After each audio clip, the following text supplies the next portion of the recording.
Dernière des gens qui ont eu des soucis de live sur LinkedIn. Normalement, on est live, on est bon. Je vois que le direct est lancé. Bonjour à tous, bonjour à toutes. Je vous invite à nous faire un petit signe quand ça y est, quand ça marche, quand on est connecté. Comme ça, je suis sûre que tout fonctionne. Je suis trop contente de vous retrouver. C'est la caméra café du recrutement. On revient encore, on vous lâche pas. On était là quand? On était là en décembre. En décembre, on parlait expérience candidat. Et nous revoilà aujourd'hui pour parler de la fameuse Gen Z. Et là, vous vous dites, non, encore un live sur la Gen Z, on n'en veut plus. Mais je vous rassure, on va aborder la Gen Z sous un nouvel angle, qui j'espère vous plaira, puisqu'on va être là pour dédiaboliser la Gen Z déjà d'une part, et puis mettre un peu un coup de pied dans la notion de catégorisation des générations. Donc bienvenue sur ce live. Je regarde si on est live. Moi, j'ai l'impression que sur LinkedIn, on est. Je vois nos têtes qui s'animent, donc c'est bon. Jasmine, tu veux bien te présenter en quelques mots, nous dire un peu qui tu es, ce que tu fais de beau, pourquoi on est là aujourd'hui. Voilà, dis-nous tout. Déjà, enchantée, bonjour à toutes et à tous. Donc je m'appelle Jasmine Manet. Pour suivre notre thème, je suis pile à la frontière, génération Z, génération Y, j'ai 29 Ah ans. oui? Je suis une entrepreneur, donc c'est-à-dire que j'ai toujours, fondé et monté, différentes initiatives avec, comme, peut-être fil rouge ou comme thème un peu transverse, la question du travail et notamment la question du travail en intergénérationnel que j'ai traité, principalement avec 2 casquettes. La première, c'est celle ma première expérience globalement, c'est celle d'une étudiante au démarrage, qui se posait des questions sur, les possibilités, qui s'offraient à moi, pendant mes études et ensuite après. J'ai fondé un média d'orientation professionnelle que j'ai animé, pendant 2 ans et demi avec une activité de marque employeur en parallèle, qui a été une exploration en fait de ce que c'est que le travail et j'ai eu de la «chance» entre guillemets dans ce temps entrepreneurial, parce que j'ai commencé en 2019, juste avant le Covid, Ah, quelques mois avant le début du premier confinement. Donc, on a eu un engouement, notamment auprès de la Gen Z, retrouvée un petit peu sur le carreau à ce moment-là. Et donc, une réflexion qui s'est avérée beaucoup plus riche et surtout beaucoup plus collective que prévu. Et ce projet, il existe encore aujourd'hui sous la forme d'un podcast, si ça vous intéresse. Donc, la structure commerciale n'existe plus, mais si vous avez envie d'explorer des métiers, des visions du travail. Écoutez Vocation, ça s'appelle, sur toutes les plateformes audio. Et mon autre casquette, c'est celle d'une fondatrice et dirigeante et maintenant administratrice d'une association qui s'appelle Youth Forever, donc Jeunesse éternelle, qui est un observatoire du rapport au travail intergénérationnel, qui est né en 2021, début 2022, pour étudier justement cette nouvelle génération qui commençait à faire beaucoup parler d'elle, de démêler le vrai du faux et surtout des conséquences pour l'entreprise. Et donc à étudier pendant 5 ans là, le rapport au travail, notamment de la jeunesse. Et puis on est intervenu dans beaucoup d'entreprises, de tous les secteurs, de tout le territoire français, pour en parler. Et puis on a fait beaucoup de formations aussi, notamment au savoir-être. Voilà. Et puis, sinon je fais plein d'autres choses, mais c'est ce qui va vous intéresser le plus aujourd'hui. Mon thème le plus récent là d'engagement, c'est, sur les jeunes, mais plus jeunes. En l'occurrence, je m'intéresse aux questions, démographiques, de la natalité et de la place des enfants en France, dans ce nouveau cycle politique. Donc si ça vous intéresse, on pourrait en reparler, mais là on va plutôt parler, génération Z que génération alpha. Donc ce sera sans doute le thème d'un autre sujet. Voilà. et pourquoi pas? Vaste sujet, en tout cas, il y a tellement à dire. Et là, en t'écoutant, j'étais en train de me dire, mais quand est-ce qu'elle a du temps pour elle-même, en fait?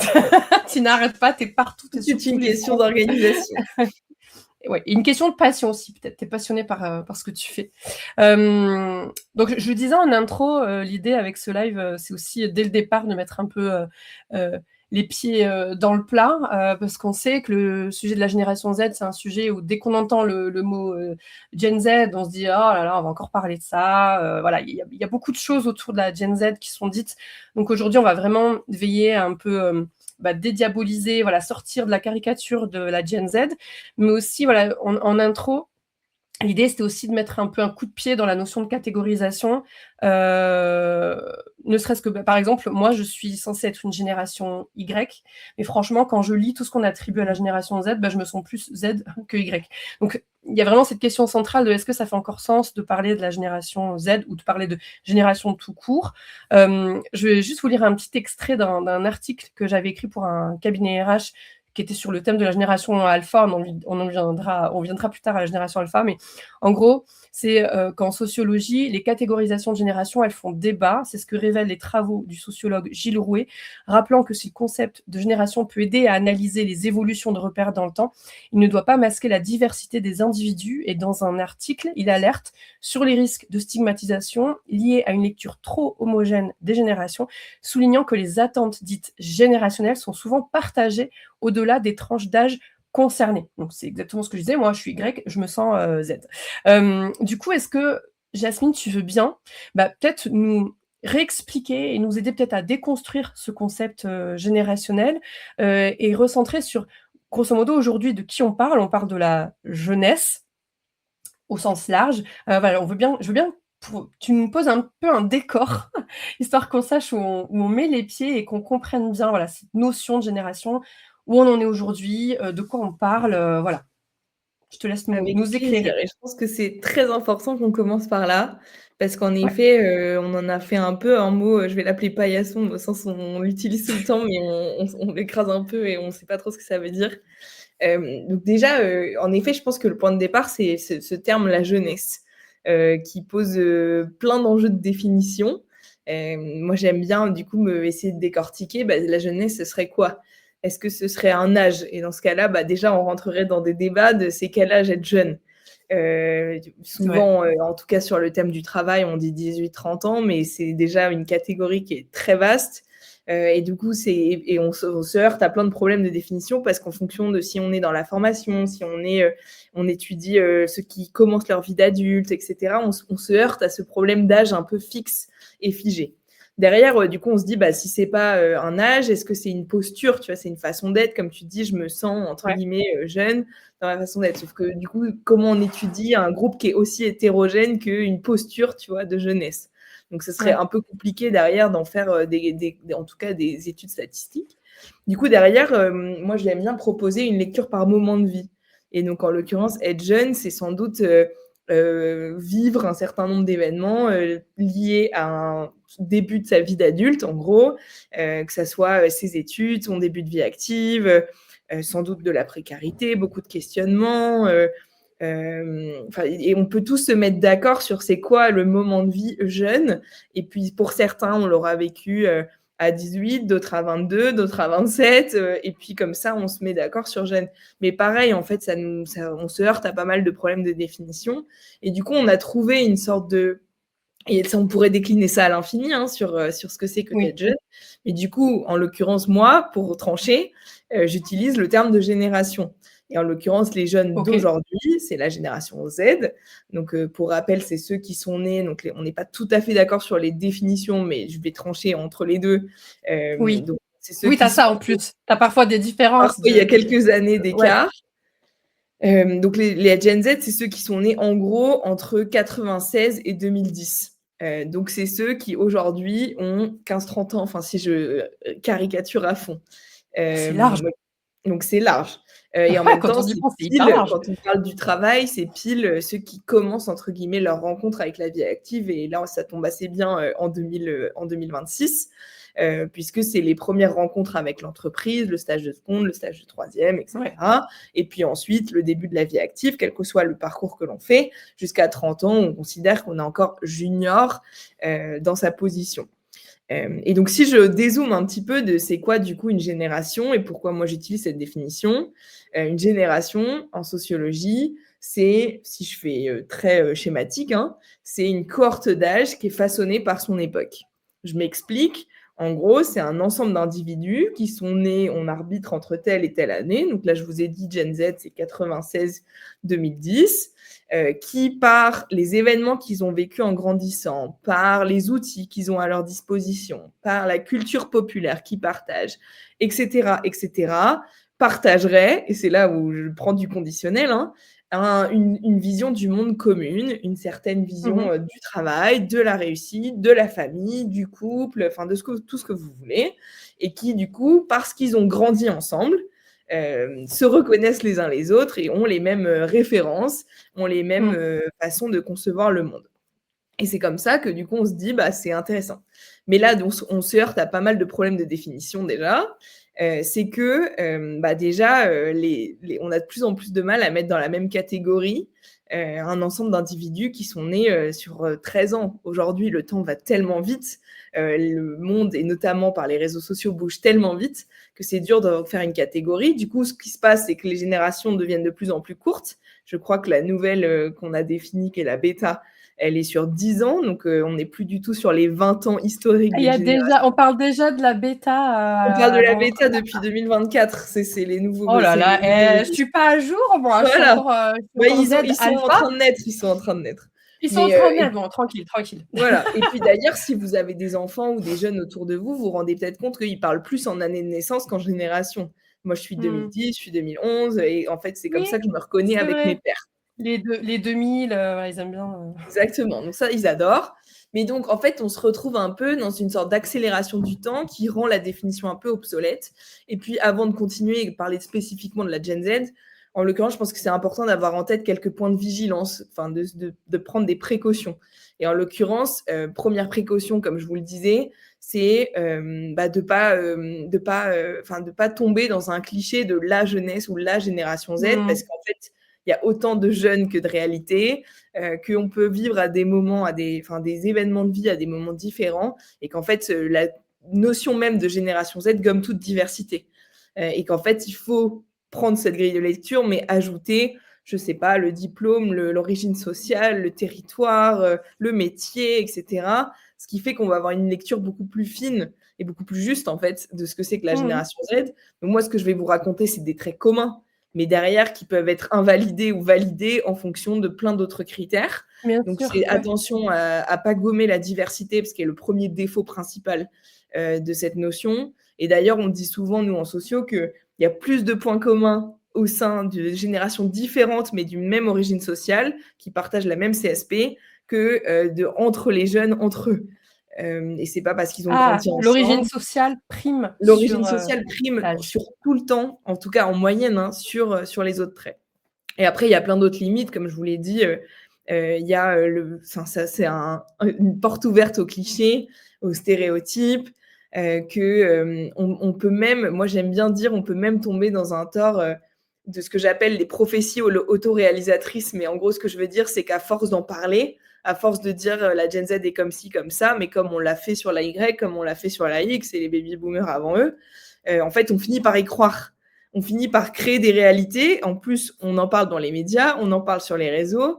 Eux-mêmes, ils lisent ce qu'on raconte sur eux.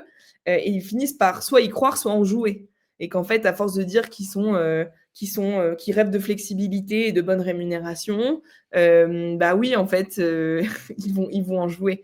Donc, en fait, il y a un peu un risque aussi de... J'avais jamais vu ça comme ça, c'est fou. Mais oui, c'est évident, maintenant que tu le dis. En tout cas, moi, c'est mon intuition et c'est ce que j'ai vu. Il y a un risque de conditionnement, en fait. C'est comme un conditionnement. Complètement. C'est ça. Et puis, à la différence... de ces stéréotypes, ouais. Complètement. Et puis, à la différence d'avant, je pense que ce qui change un peu aujourd'hui, et pourquoi on en parle autant là depuis quelques années, c'est qu'il y a un peu une sorte d'effet loupe grossissante. Parce que, il y a en effet les réseaux sociaux, une sorte de bulle médiatique sur le sujet. Et que la Gen Z, comme toi, t'écris des articles sur des blogs, moi, c'est mon travail aussi. On en a fait, je pense, une sorte de bulle un peu spéculative de contenu. Et donc, forcément, ça a nourri toutes ces idées, à la fois ces peurs et à la fois ces clichés. En même temps, il y a des choses intéressantes dedans. Je ne mets pas à la poubelle non plus. Et puis, deuxième sujet, on est dans une France, si je m'arrête à la France, mais on pourrait faire la même conclusion globalement sur tous nos voisins. On est dans un contexte démographique aussi qui est assez inédit, de croisement. Vous avez peut-être vu passer le bilan démographique de l'INSEE du début d'année. On est pour la première fois un pays qui est en solde négatif, donc il y a plus de décès que de naissances. Et ça va faire que augmenter avec un inversement de la proportion jeune-vieux, si je caricature. Mais donc, on est quand même sur un sujet derrière, sur les conséquences sur le marché de l'emploi qui va être de plus en plus important. Et pour ça, je vous invite, si ça vous intéresse, à regarder ce qui se passe en Italie, en Corée, au Japon, en Allemagne même, dans des pays où ils sont un peu plus avancés que nous dans cette courbe de transition démographique, et donc ils sentent le poids de cette jeunesse si important dans les questions du travail. Et puis on est, je pense aussi dans un contexte où on a tellement de difficultés, il y a tellement de complexité, il y a tellement de transformations à l'œuvre, que peut-être parler d'un sujet consensuel, non consensuel, enfin en l'occurrence la jeunesse, c'est peut-être une façon aussi de se protéger de tout ce qui se passe à côté. Et moi, je vois beaucoup de reproches qu'on fait aux jeunes, ou beaucoup de débats sur l'intergénérationnel, qui sont souvent des cache-misères, si je puis me permettre, mais des façons de se cacher et de pas parler de D'accord. communication, de transparence des rémunérations, d'expérience, enfin de Ouais, ouais, ouais. choses qui sont beaucoup plus complexes à adresser. Et je jette la pierre à Mmh. personne, hein. Je sais combien c'est difficile aujourd'hui de faire notre boulot, mais j'ai l'impression que c'est un peu aussi une façon de se réfugier parfois derrière d'autres sujets de transfo qui sont un Mmh. peu plus complexes à aborder. Je vois ce que tu veux dire. Alors aujourd'hui dans ce live, on va parler de alors du coup, c'est très cliché, mais on va parler de comment attirer, recruter et engager les jeunes, mais en sortant justement de cette caricature, comme tu viens déjà de le faire là, tu viens de poser un beau décor, Jasmine. L'idée aussi, avant même de parler de comment les attirer, les recruter, les engager, l'idée c'est aussi peut-être de mieux les comprendre. On est quand même dans une ère où, ils se font beaucoup taper dessus. On jette beaucoup la pierre, justement, pour reprendre ton expression, à la Gen Z. Mmh. Enfin, moi, j'en lis régulièrement, voilà, la Gen Z, ce sont des flemmards, ils veulent pas travailler, ils sont pas motivés. Enfin, voilà, on entend ces discours, il y a ce discours ambiant régulier. Je trouve c'est intéressant aussi de contextualiser, en tout cas de chercher à mieux comprendre leur contexte et leur environnement pour déjà les comprendre. Et c'est déjà à partir de là qu'on pourra réfléchir aux leviers d'attraction, de recrutement et d'engagement. Exactement. Du coup, moi, je voulais proposer de poser un peu sur la table ce sujet. Tu pourras aussi, toi aussi, nous guider sur voilà, cet aspect contextuel. Mais déjà, en point de départ, nous, chez Thalys, on adore les travaux de Salomé Saké, la journaliste, pour ceux qui connaissent.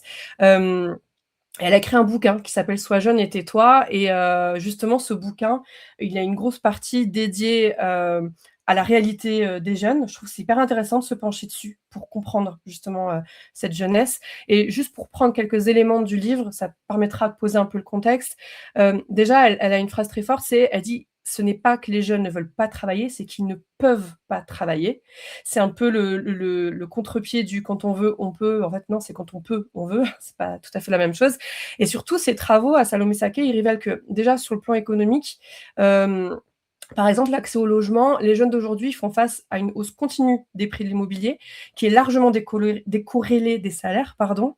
À ça, évidemment, s'ajoute l'inflation. Bon, ça touche tout le monde, mais voilà, chute du pouvoir d'achat, qui est un autre facteur hyper aggravant. L'apport qui est demandé, d'ailleurs, notamment pour le logement, il est plus élevé, l'endettement, il est plus long, l'accès au crédit, il est plus restrictif. À âge équivalent, il y a des études qui démontrent que beaucoup moins de jeunes sont propriétaires que leurs parents qui pouvaient acheter plus tôt, souvent avec un seul salaire. Donc tout ça, c'est sourcé et analysé dans le livre. Et puis à ça, on peut ajouter la pression sociale qui est décuplée par les réseaux sociaux. Tu as un peu parlé des réseaux sociaux et ça fait un peu écho à ça. L'éco-anxiété. Ils grandissent quand même dans cette espèce d'environnement anxiogène où on nous dit, voilà, on ne sait pas de quoi demain va être fait. Les successions de crises économiques, géopolitiques, enfin là, le climat politique global, voilà un peu le tableau. Histoire Enfin, je pense que c'est important aussi de se mettre à leur place et de se dire voilà ce qu'ils vivent aujourd'hui. Et ce livre, il explique très clairement, très bien, que ce qu'ils vivent aujourd'hui, c'est pas ce que vivaient nos parents et que c'est aucunement comparable. Et enfin, sur la question de l'emploi, parce que ça, c'est le sujet qui va t'intéresser, sur lequel tu vas pouvoir creuser avec nous. L'entrée sur le marché du travail, elle est plus tardive, plus instable qu'avant. Et donc, forcément, ça amène la fameuse précarité dont tu parlais juste avant, qui retarde mécaniquement les projets de vie, logement, famille, épargne. Voilà un peu le constat de départ. Donc concrètement, d'un point de vue travail, donc si on se concentre vraiment sur l'aspect travail, puisqu'on est là pour ça aujourd'hui, on en est où? Dans quoi ils évoluent? Dans quoi nous-mêmes aussi on évolue? Parce que finalement, nous aussi, on est touchés par ce contexte travail. Voilà. Qu'est-ce que ça t'inspire tout ça? Waouh, on pourrait parler 4 heures. Hem, En fait, déjà pour redire différemment ce que tu viens de dire, tu vois, si j'en reviens à ma définition de départ de, tu vois, une génération, c'est une cohorte d'âge qui est façonnée par son époque. En fait, pour la comprendre, c'est important de regarder du coup quelles seraient les tendances, les moments d'époque qui ont particulièrement affecté ou en tout cas influencé, la génération dont on parle là.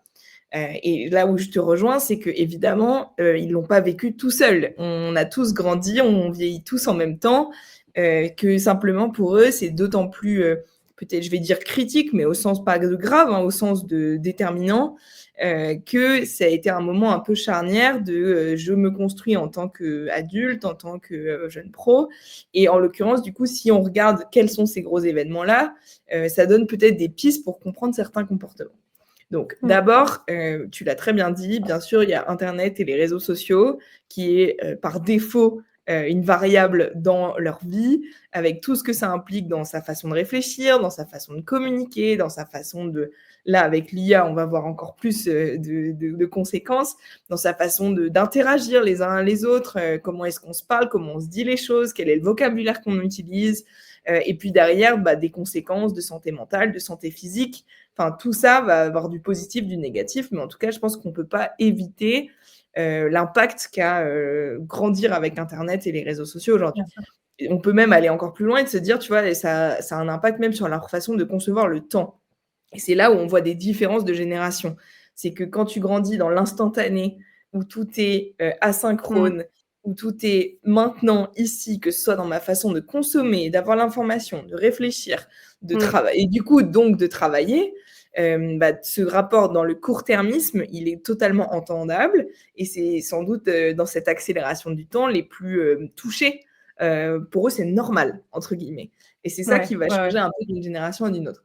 Là où le long terme, la façon de penser le temps long, mais ça, il y a même des études de neurologues sur la façon dont le cerveau se construit, passer le temps OK. long est complètement impensable, et voire est totalement bouché dans un contexte de crise permanente qui est globalement notre réalité depuis quelques années. Je ne dis pas qu'il n'y en a pas eu avant, simplement, bah, c'est un peu moi, mon rôle, il n'est pas de juger et de comparer des générations, il est juste d'analyser le présent.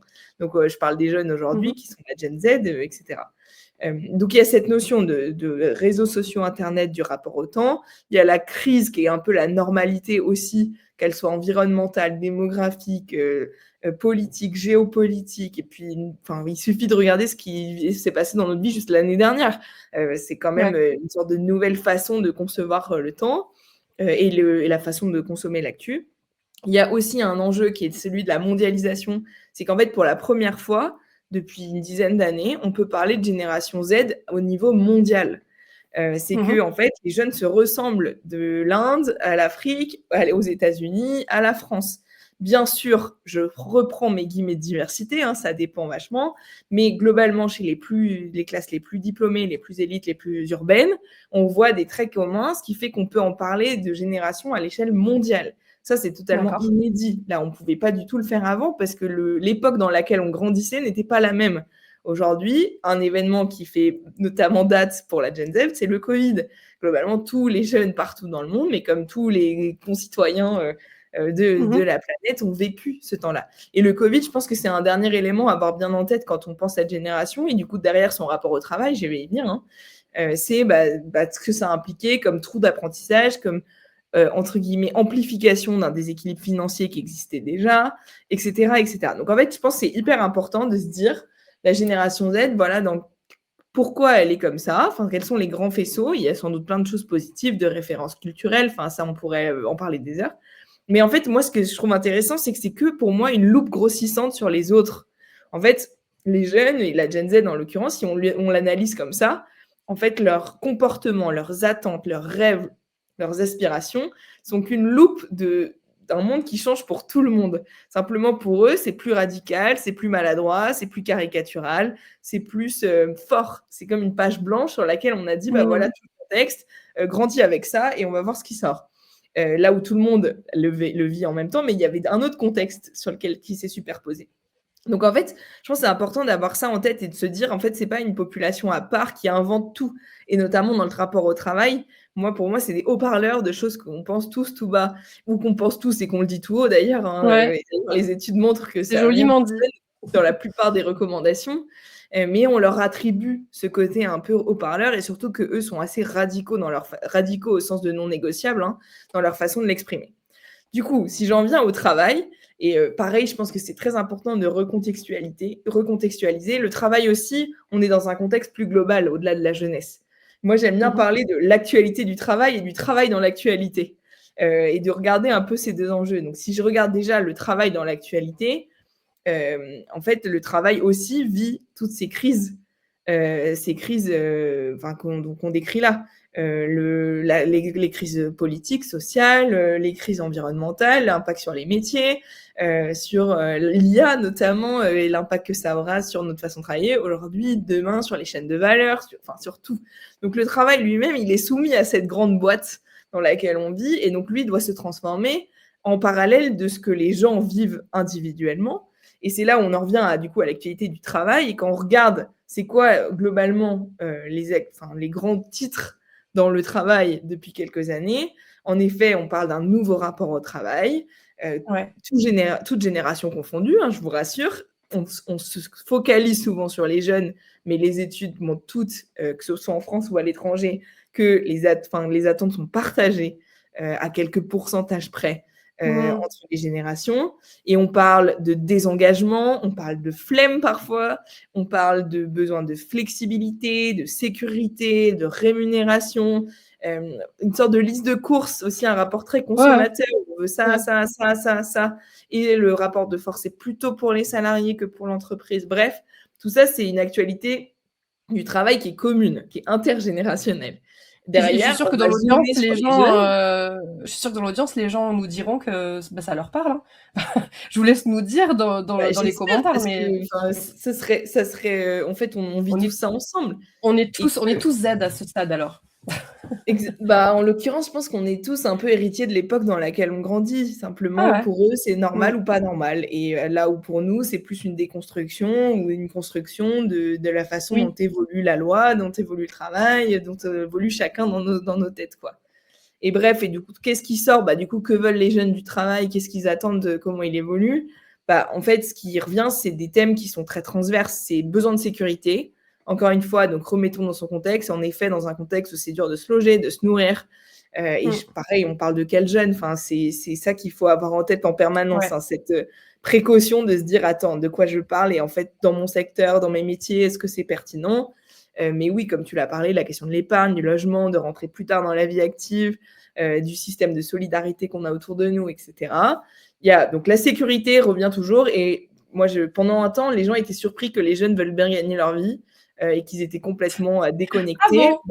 C'est lié bien sûr à des récits où on leur a dit voilà le standard qui n'était pas le Ouais. bon standard du travail. Mais par ailleurs, la première raison de recherche d'un emploi ou de premier critère de satisfaction reste la rémunération. Hein. Ça, je ne l'invente pas. Tout le monde est Mm. pareil. Mm. Mais bon, du coup, c'est la façon derrière, une question de communication. Il y a de la flexibilité qui est pour le coup vraiment son cheval de bataille. Flexibilité au sens d'agile, c'est-à-dire c'est pas je veux du télétravail, c'est je veux du télétravail quand je veux. C'est Ouais. pas les 2 jours par semaine qu'ils sont encadrés. Donc il y a la question de la flexibilité, d'intégrer ma vie dans mon travail et que le travail fait partie de ma vie, mais pas toute ma vie.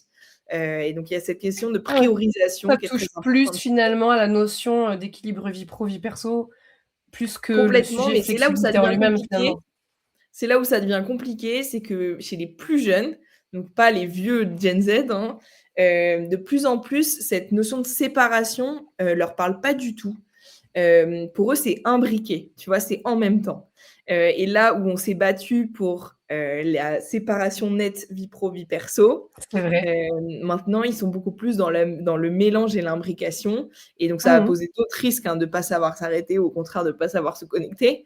Et donc, cette notion de, tu vois, j'ai ma personnalité au travail et ma personnalité, tu vois, je ne sais pas si vous avez vu la série Severance, par exemple, dont le décor me rappelle un petit peu là le décor qu'on a derrière nous. C'est un peu cette idée de c'est radical, j'ai ma vie pro, ma vie perso, et puis il n'y a rien qui se mélange. Ce qui, je pense, est un droit à la déconnexion qui est hyper important, etc. Mais pour eux, en fait, ça ne leur parle pas du tout. Ils ont envie de séparation, mais que tout ça s'imbrique et que si j'ai besoin de prendre 2 heures dans mon après-midi pour faire, je sais pas quoi, un rendez-vous médical ou, mon judo ou mon tennis ou mon truc et derrière me remettre à bosser à 22 heures, en fait, ça me pose pas de soucis. Donc il y a vachement cette porosité pour eux qui est vraiment dans le mélange, le floutage total des frontières qui peut être aussi dangereux, mais donc pour préciser là-dessus. Et après, il y a d'autres notions, il y a plein de choses qui rentrent dans leur rapport au travail, leur rapport au temps, comme je le disais, qui pose souvent sujet parce que je suis impatient dans ma façon de progresser, dans ma façon de vouloir avancer. Je reste pas très longtemps dans mes postes parce que j'ai l'impression qu'il faut que j'aille ailleurs pour apprendre. Derrière, il y a aussi une soif d'apprentissage parce qu'il y a une frustration vis-à-vis des études qu'on a faites en général et de l'orientation qu'on a faite. En fait, j'ai bien conscience que je vais avoir 15 métiers dans ma vie et donc comment mon travail va m'accompagner là-dedans. Il y a la question de la légitimité qui est très présente chez eux. Qu'est-ce qui fait que ma manager est légitime et qu'une compétence, du coup, et que la personne a son rôle est crédible. Donc, derrière, ça pose plein de sujets. Il y a la question du rapport à l'engagement aussi, que moi, j'entends beaucoup. Est-ce qu'ils sont désengagés vis-à-vis du travail? En fait, il y a autant d'exemples, Mais contre-exemples. ça, je peux te citer, 2 stats que je trouve Ouais. intéressantes par rapport à ça. Et 2 stats qui sont du coup assez contradictoires. Tu as une étude Ipsos qui nous dit 57 des chefs d'entreprise considèrent que les jeunes sont moins investis et pour autant, 84 des jeunes affirment avoir le goût du travail et tu as une étude Job Teaser, de 2025 qui dit les étudiants se montrent plus satisfaits par leur entreprise d'accueil, la recommandent plus et aimeraient davantage être embauchés. Un engagement et une implication qui atteignent des niveaux exceptionnels sur l'année 2025 parce que, par rapport à 2024, on est sur plus 2 points. Et donc, c'est assez drôle quand on entend les discours ambiants et quand on voit derrière la première stat des chefs d'entreprise qui estiment que les jeunes ne sont pas investis, quand tu vois derrière les statistiques autour des jeunes et ce que eux ressentent, en fait, c'est ça, c'est vraiment, il y a un décalage entre les observations générales et ce que vivent vraiment réellement les jeunes au travail finalement. Et puis ça, c'est amplifié, tu vois? Il y a un mot qui est beaucoup revenu sur la question de la génération, c'est la question de la fracture générationnelle. Il y a eu beaucoup de Ouais. pièces et de littérature sur le sujet, 2020-2021 et cetera, voire de crise de génération, de guerre de génération parfois, enfin, il y a eu beaucoup de choses là-dessus, et Oui, c'est notamment, vrai. «Sois jeune et tais-toi» de Salomé Saké, c'est une étude pour justement, poser la question de: «Est-ce que cette fracture existe Ouais. vraiment?» Et la réponse est non, et toutes les études sérieuses sur le sujet vous diront que non. Néanmoins, il y a quand même un terreau fertile à penser ça. Globalement, il y a rien de nouveau. Tu vois, ce rapport, les jeunes, sont fainéants, machin, enfin, tu vois, ce On peut citer décalage entre le Socrate. regard qu'ils portent sur eux et le regard qu'ils portent sur eux-mêmes, c'est millénaire. En fait, il y a des exemples depuis l'Antiquité, de les jeunes, les vieux, et Socrate, ouais. cetera. On a toujours eu ce comportement-là. Il y a rien de nouveau, donc presque c'est rassurant. Néanmoins, il y a quelque chose un peu de nouveau aujourd'hui, c'est en effet cette sorte de caisse de résonance, mais surtout ce manque de rencontre en fait entre les 2. Mmh. De manque de rencontres et du coup, moi c'était la première étude d'ailleurs de l'association que j'ai dirigée. En fait, on s'est dit: «Est-ce que cette fracture existe en 2022?» À l'époque et on s'est dit: du coup, on va aller interroger plein de jeunes, plein d'experts et cetera. Pareil, on a trouvé le même constat que non, elle n'existe pas. Enfin, elle n'existe pas dans la réalité, elle n'existe pas, tu vois, sur le fond. Parce que sur le fond, les gens sont d'accord sur qu'est-ce que le travail représente à leurs yeux, qu'est-ce qui est important dans leur vie, quelles sont leurs valeurs prioritaires, de quoi ils ont envie, tu vois, dans leur boulot. Là où ils sont pas d'accord, c'est dans la façon, c'est dans l'émotionnel, c'est dans la façon de le communiquer, de le verbaliser. Parce que c'est pas les mêmes mots, parce que c'est pas les mêmes canaux aussi utilisés pour se rencontrer. Tu vois, là où c'est hyper cliché, hein, mais il faut penser aux quels canaux on utilise au quotidien pour se parler. Tu vois, sur quels réseaux sociaux on est toute la journée, Mmh. la façon dont on va se dire les choses au travail. Tu vois, comment faire feedback, à quelle fréquence, sur quelle plateforme. Et puis, comme ça, et en fait, on est dans une sorte d'interprétation permanente de ce que l'un et l'autre pensent, et souvent sans vraie rencontre et vrai dialogue. Moi, c'est ce que j'ai essayé de faire là sur les 5 dernières années, c'est de créer, tu vois, on dépasse le cliché, mais il est dans les 2 sens, hein. Moi, j'entends autant de RH me dire: en fait, c'est bien gentil tout ce que tu me dis, mais quand est-ce que les jeunes vont faire un effort et vont faire un pas vers nous?» Et inversement, de jeunes qui disent: «De toute façon, ça sert à rien, tu vois, je vais pas perdre mon temps, essayer de convaincre quelqu'un qui a déjà fait, enfin, qui a déjà un avis.» Ouais, bien sûr. Et ça, c'est permanent, mais je pense que c'est pas nouveau, en fait, tu vois, dans notre Ah ouais. façon de gérer. Simplement, c'est plus amplifié. Et je pense qu'il faut crever l'abcès pour se retrouver justement sur des fondamentaux communs. Et que derrière, on va parler, tu vois, d'attractivité, on va parler On d'engagement va au y venir travail, on va justement. parler de thèmes qui sont très communs. Bah, en fait, ça, moi, j'aime bien là vous inviter, je vais essayer de le faire dans mes réponses, c'est de dire en fait qu'est-ce qui est jeune et qu'est-ce qui ne l'est pas. Et qu'est-ce qui est peut-être l'occasion de se dire en fait là on parle des jeunes, par exemple, comment mieux les recruter. Du coup, on va penser, bah, ils vivent tel moment de vie avec telle préoccupation, par exemple sur la précarité, du coup ils vont chercher bah, tel REM, tel machin. Mais en fait de se dire, bon, là je prends un pas de recul, en fait est-ce que c'est un truc de jeune, ce dont on se parle? Est-ce que en Mmh. fait, cette réflexion que je mène sur les jeunes, je peux pas l'étendre à une autre catégorie de mes Ouais, salariés? ouais, ouais. Et ça, c'est valable sur tout. Je pense qu'on a besoin de faire beaucoup plus de l'inclusion, au sens d'avoir cette habitude de se dire: «On va là» et la même les mêmes questions sont sur les seniors, hein, en l'occurrence. Oui, Par exemple, si ça vous fonctionne aussi dans réfléchissez ce à sens-là. comment on accompagne une sortie, de l'entreprise. Donc en l'occurrence, quelqu'un qui est proche du départ à la retraite et on se pose la question de la transmission et de capter ses savoirs, pour la suite. Bah, en fait, si, vous êtes une entreprise normale et je pense que c'est le cas, vous avez aussi du turnover dans vos équipes et c'est pas que chez les plus âgés. Donc la question de la passation, de la transmission, des départs, en fait, elle est pas que chez les seniors, elle est chez tout le C'est monde dans un valable pour contexte où on reste tous, de ouais. moins en moins longtemps. Et donc de C'est se dire, en intéressant. fait, je pars d'un public parce que c'est le public le plus Mmh. évident pour en parler, et de se dire, bah, en fait, si je réplique à l'ensemble de mes collaborateurs, qu'est-ce que je peux mettre en place pour bosser bah, ce thème-là plus transverse de la transmission et captation des Mmh mh. savoirs. Voilà, donc c'est un peu ce J'adore. réflexe-là que j'ai envie d'avoir pour la suite, quoi. Ouais, mais c'est un super réflexe, j'adore l'idée, ouais, de partir de cette population, enfin d'une population et en fait l'étendre, à toute la boîte. Alors il y a, Alessandra dans les commentaires qui nous dit, assez OK ce prisme contextuel pour la Gen Z, échange super intéressant. Bah, merci, Alessandra. On va venir au sujet de, comment attirer, recruter, engager. Ce qu'on peut peut-être retenir, en tout cas de cette contextualisation, c'est qu'en gros, bah non, les jeunes, ils sont pas moins motivés, seulement, bah, il faut le dire et c'est ce qui a été dit sur cette première partie, ils font face à des défis, structurels, la précarité, coût du logement, mobilité et qui ont encore jamais été connus auparavant et c'est important de l'entendre et de le comprendre pour, beh, en arriver justement à cette deuxième partie du live. Attirer, recruter, engager les jeunes, comment? Est-ce qu'il y a une recette spécifique à cette population-là? Alors, tu as déjà laissé entendre que, c'est un peu comme un laboratoire finalement. On a un laboratoire avec les jeunes, mais à partir de ce qu'on applique aux jeunes, on peut les étendre, donc étendre ces pratiques. Donc, c'est quoi les clés que tu partagerais et peut-être même des exemples que tu as pu voir, mis à l'œuvre, pour, réussir à voilà, à répondre à ce défi de l'attraction, du recrutement et de l'engagement de ces populations? Bon, je vais essayer de donner un exemple pour chacun, mais en fonction de ce qui vous intéresse le plus, je vous laisse nous orienter nos échanges. Ben je laisse les personnes dans les commentaires, réagir évidemment, Très bien. vous êtes Bah, jusqu'ici très à l'écoute. alors, bah, je vais commencer par le sujet de l'attractivité, comment attirer, les jeunes et bah, bien sûr, ça va être très difficile de vous donner des cas pratiques parce que ça va dépendre évidemment de où vous êtes, et de quels sont vos métiers, de quelle taille d'entreprise et quels moyens vous avez, quelles ressources vous avez à disposition Mmh. pour mener ces À chantiers. Et réadapter, que du coup. bien sûr et qu'en fonction de si vous êtes plutôt en tension, et que c'est très dur de recruter pour plein de raisons qui dépassent le stade de votre entreprise, que ce soit, l'attractivité de vos métiers, je pense notamment beaucoup au bassin industriel, à certains métiers dans l'agroalimentaire, dans l'éducation, voire dans la santé, enfin bien sûr, vous avez un enjeu de base qui est commun à tous les autres de votre secteur, qu'il faut pas négliger.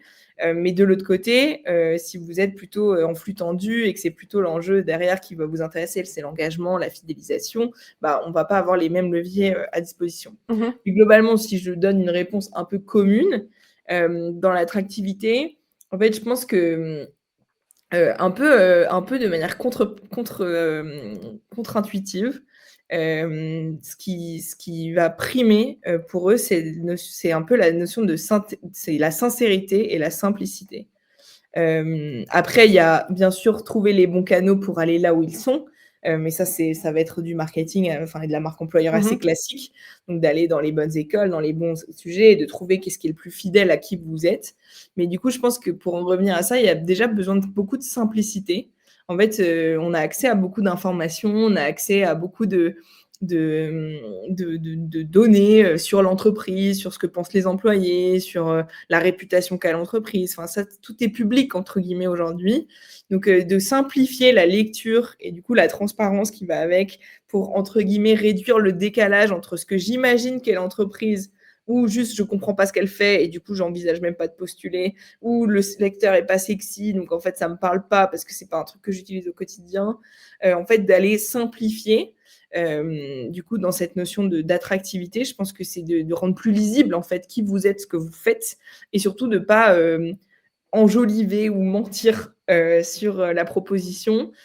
Au contraire, avec plus de sincérité, c'est un peu mon deuxième point, mais c'est que c'est parfois mieux de dire, «On a des faiblesses», bon, il faut pas le dire comme ça dans les campagnes, hein, mais «On a des faiblesses et on a besoin de vous pour nous transformer», que de dire: «On est en plein mode de transformation». Enfin, il y a en fait une posture, je pense, à adopter.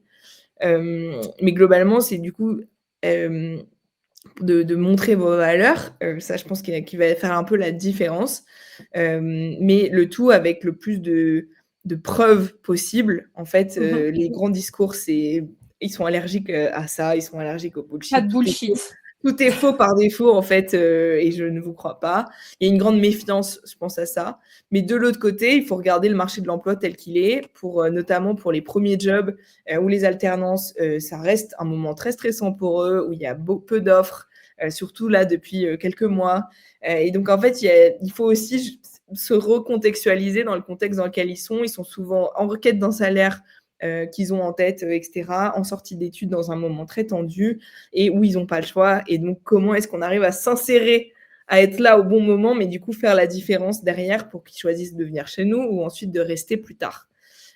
Et pour moi, peut-être la clé principale, c'est de parier sur le local, en termes d'attractivité, parier sur là où vous êtes.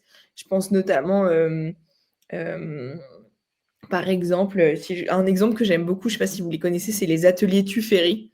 Les ateliers Non, ça Tuffery, me c'est parle une pas. entreprise de jeans, donc de vêtements, hein, de jeans, dans D'accord. les Cévennes, qui est une entreprise familiale de 4 générations, qui produit du jean. Donc vous vous en doutez, ils ont beaucoup souffert de la mondialisation et de sortir, la production de vêtements en France et cetera, et qui reviennent là avec le made in France et des nouvelles lois et des nouvelles, plein de choses, reprennent de l'ampleur depuis quelques années. Et donc là, le nouveau dirigeant qui est l'héritier, qui s'appelle Julien Tuffery et qui fait ça avec sa femme, ils se sont dit, bah, aujourd'hui, on commence d'une page blanche presque, parce que personne ne sait faire du jean en France, donc on n'a pas de candidat évident, enfin, il n'y a pas d'école dans lesquelles on va chercher, etc. Plus, ils sont dans les Cévennes à l'origine, donc là, ils commencent à ouvrir des petites antennes dans des grosses villes, mais ils sont au milieu de nulle part, si je puis me permettre. Et puis, en fait, comment est-ce qu'on va donner envie d'un métier où on a besoin de gens qui restent longtemps, qui s'engagent, etc. Donc, en fait, ils ont pris le problème à l'envers. Ils se sont dit, si personne ne peut venir chez nous, en fait, tout le monde pourrait. Et du coup, comment on crée une sorte d'école interne qui nous permette d'aller chercher. Et du coup, la promesse qu'ils ont aujourd'hui, c'est qu'ils n'ont pas de critères vraiment, etc., si ce n'est du savoir-être, du savoir-faire et une vraie, Mmh. pour le coup, un vrai investissement dans leurs collaborateurs. Donc, regardez Atelier Tuffery, Tufery. Franchement, c'est un super exemple en termes de positionnement, là où Super on pensait intéressant, que ouais. tout était perdu. Donc ça, c'est pour l'attractivité, voilà quelques clés, mais enfin pareil, on pourrait creuser. Mmh. Derrière, tu m'as parlé de recrutement, donc un peu la phase, Ouais. juste à côté de l'attractivité. Mmh. Pour le recrutement, en fait, je pense que on a tous changé d'emploi, on a tous candidaté. Je pense que c'est de revenir pareil à pas mal de simplicité et de lisibilité de process qui peuvent être très longs, qui peuvent être opaques, qui peuvent être, Mmh. je vais dire non respectueux, c'est peut-être pas le bon terme, mais dans le sens où il y a pas forcément le bon retour au bon moment, enfin et cetera. Là, en plus, c'est encore une fois très conjoncturel parce que ça va dépendre du contexte de l'emploi. Là, on a quand même surfé sur un moment où c'était plutôt mieux vu de changer de boîte pour évoluer, où, il y avait quand même un pouvoir de force plus en faveur des salariés, qui ont plus en tête ça. Ça change un petit peu là sur les derniers mois. Donc il faut avoir en tête dans le recrutement un peu cette asymétrie, elle va se réduire à mon avis.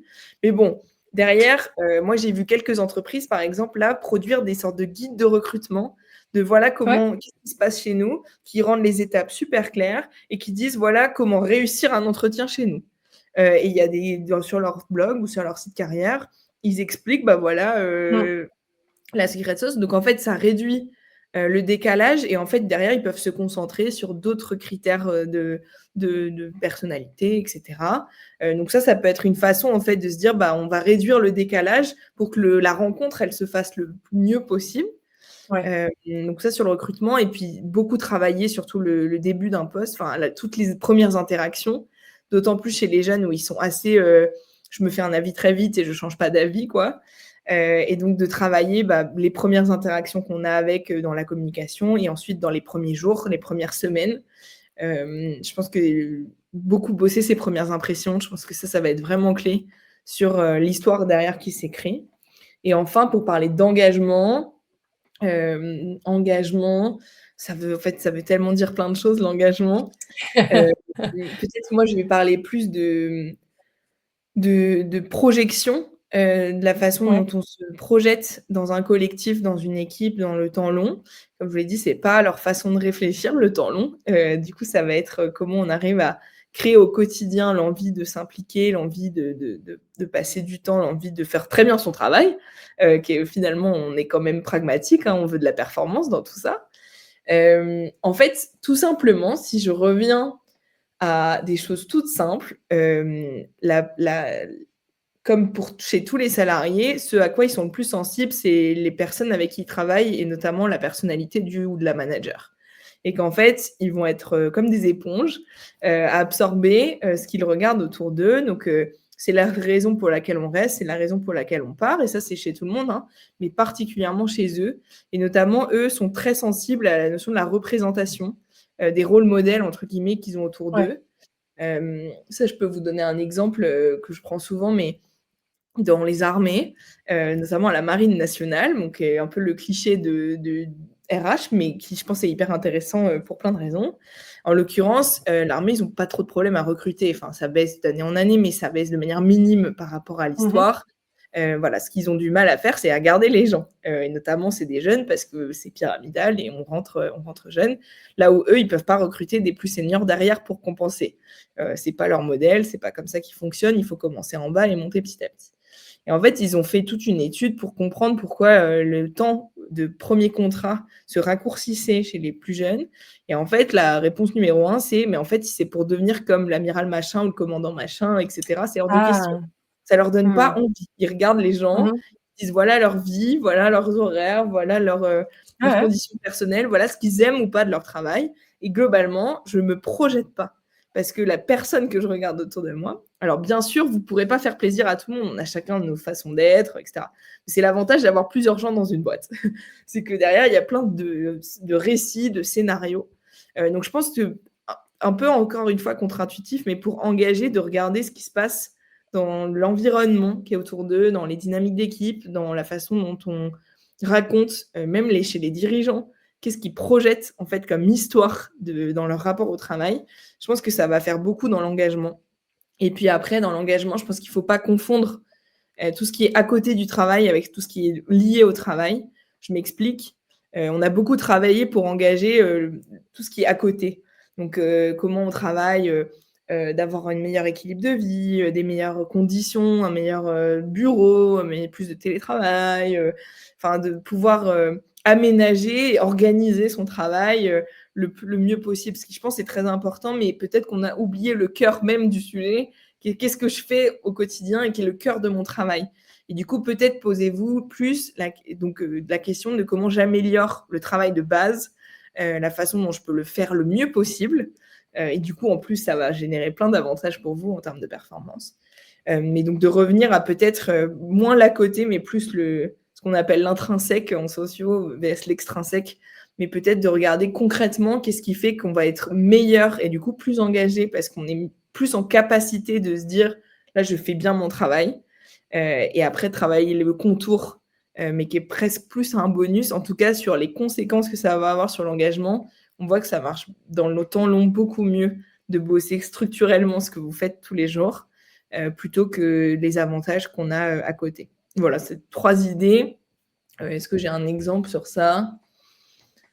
J'en ai sans doute plein, mais là, j'ai rien qui me vient à l'esprit. Mais en tout cas, j'ai beaucoup entendu d'efforts qui ont été mis sur on a créé plein de conditions à côté pour que ce soit plus attractif, qu'on ait envie de rester plus longtemps, plus s'engager.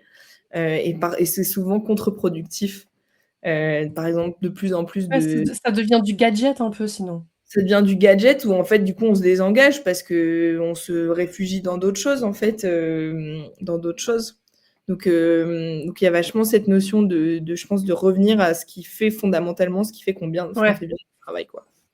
Ouais.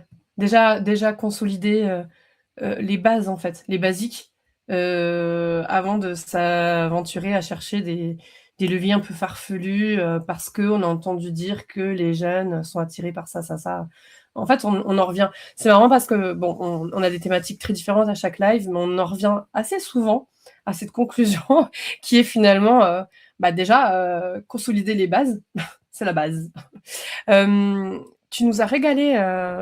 Moi, je t'écoutais, j'étais en train de boire tes paroles de manière un peu égoïste. Je n'ai pas tant prêté attention. Je vois que l'audience est plutôt silencieuse.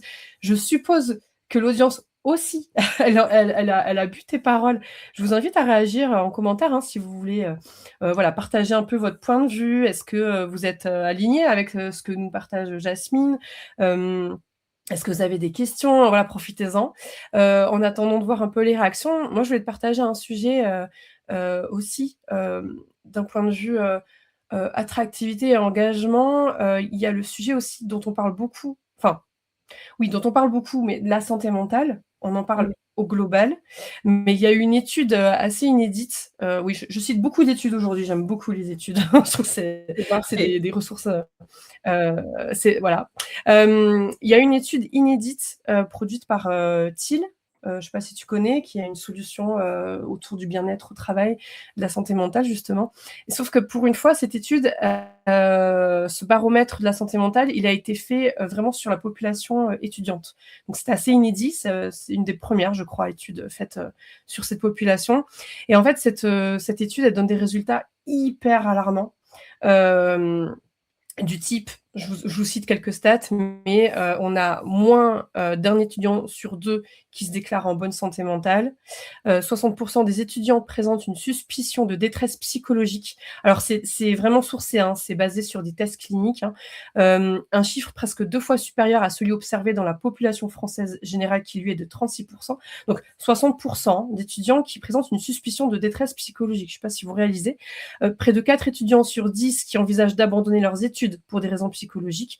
Et enfin, bon là c'est un petit aparté, mais 43% qui déclarent avoir subi au moins une forme de violence durant leurs études supérieures, psychologiques, harcèlement scolaire, bizutage, violence sexuelle, des traces qui sont durables sur l'équilibre. Donc il y a ce facteur qu'on n'a pas du tout évoqué quand on arrive à contexte et tout. Que ça, c'est un sujet que tu as déjà eu l'occasion de créer. Est-ce que c'est un sujet que tu vois aussi porté par des entreprises peut-être? En tout cas, si ce n'est pas le cas, est-ce que ça ne devrait pas être aussi un levier sur lequel les entreprises devraient travailler en considération? Alors, est-ce que tu m'entends? Je te perds un petit peu, moi. Je sais pas si tu Moi, je m'entends. t'entends, mais je te vois pas.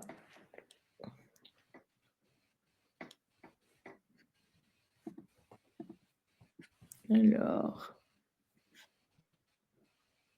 OK, bon, c'est moi qui fonctionne du coup, mais j'ai très bien entendu la question. Sur la santé mentale, je pense que c'est un point, très caractéristique, en effet des symptômes de cette génération. Je pense qu'il faut pas le prendre à la légère. Encore une fois, je pense qu'on peut recontextualiser et de se dire: «Est-ce que c'est, parce que pour la première fois, on en a fait un sujet d'étude qu'on a l'impression que c'est très fort chez ces jeunes-là?» Et en plus, il y a un contexte de réseaux sociaux, enfin, et cetera, qui l'amplifie. Donc je ne saurais pas dire si ces jeunes sont plus fragiles, entre guillemets, d'un point de vue de la santé mentale que les jeunes d'avant. Je pense que pour la première fois, on l'étudie et on le quantifie, donc il faut un peu remettre dans son contexte. Néanmoins, plus que la santé mentale, je pense que la santé tout court est vachement à prendre en compte, notamment la santé physique, dont on parle un peu moins, mais C'est qui vrai. est aussi très liée.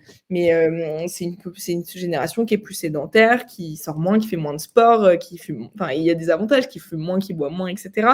Mais qui aussi a une santé physique. Et quand on compare même avec dans le nombre d'heures, par exemple, qu'on fait de sport, j'avais lu une étude ASIC, je crois, sur le sujet, qui était hyper intéressante, qui sort aussi beaucoup moins, qui bouge beaucoup moins dans son corps. Donc ça va avoir d'autres conséquences sur le temps long.